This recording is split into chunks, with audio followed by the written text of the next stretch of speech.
see basically get onto the brain directly, and then at that point, for example, if we think the seizures are coming from the frontal lobe, but we don't know exactly where, then we can lay these electrodes directly on the brain like this, and then what happens is we close everything back up. So we close the dura, the covering over the brain, we put the bone back in place, we close the skin, and then the wires are just tunneled out through the skin like this, an irregular EEG.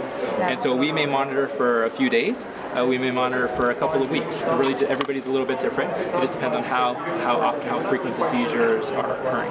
Does that heal all or does that eventually obviously get taken out? Yeah, exactly. Yeah. So we just monitor as long as we for as long as we need to be able to capture as many seizures as we need to help confirm the hypothesis of where we think the seizures are coming from and what part of the brain may need to be resected or removed to help with the seizures. Is that something you do in all patients or a certain age? Yeah, so there's no specific age per se. We can do babies and we can do adults, older patients, and so it really depends on the underlying cause or etiology of the seizures. And so again, in some patients we may have, the studies may point that it's most likely in this area, for example, and so we can target that specific area.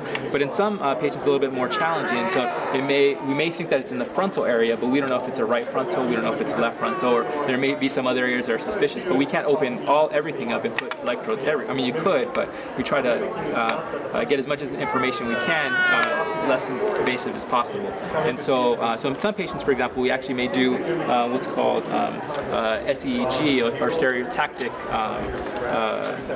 monitoring, which basically means instead of doing the big incision, making the big incision and opening up the bone, putting the electrodes directly on the brain, we actually we have a special device. We have at our hospice, for example, we have a device called the ROSA. It's a robotic arm, and so prior to surgery, we get an MRI, and again we have a hypothesis of where we think the seizures are coming from, along with the epileptologist, the neuropsychologist, and we all have a conference where we discuss every patient, and then together we come up with a hypothesis of where we think the seizures are coming from, and based on that hypothesis, then we decide where we're going to cover, either with the grids and the strips, the other electrodes I showed you, or the depth electrodes. So again, with the depth electrodes, we basically just make a little nick incision, make a little hole, like a 2mm hole, and then we put the electrodes directly into the brain like this, so we can measure from the inside of the brain. And then again, you see these wires are just coming out, and then they get connected to the EEG machine, and then we would monitor again for either several days or even up to a few weeks, depending on how often the seizures are happening.